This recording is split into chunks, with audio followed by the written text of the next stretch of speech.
আমাদের বাড়ির পাশে আম্বেদকর বলে এই স্কুলটি আছে। এইখানে ক্লাস 8 অবধি শ্রেণীকক্ষ আছে। আমি ছোটবেলা থেকে দেখে এসেছি যে এইখানে অনেক বাচ্চারা পড়তো। আমারও ইচ্ছা ছিল যে এইখানটায় আমি পড়বো, কিন্তু 8-এর পর থেকে ওদের আবার ওই রজজুবলি স্কুলে ভর্তি হতে বলে সবাই এক চান্সে মানে ওইখানে ভর্তি হয়ে গেছে, আর এইখানে আর কেউ আসে না। তাই আমার বাবা মা এইখানে ভর্তি করে দিই।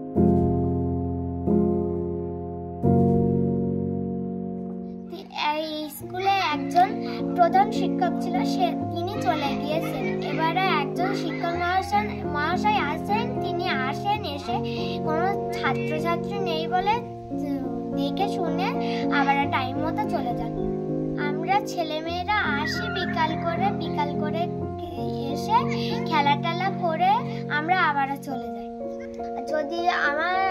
যদি এখানে শিক্ষক থাকতো তাহলে আমার বাবা এখানে সবাই আসতো, আর আমার বাবা মা আমাকে এখানে ভর্তি করে দিত, আমাকে আর কষ্ট করে ওইখানে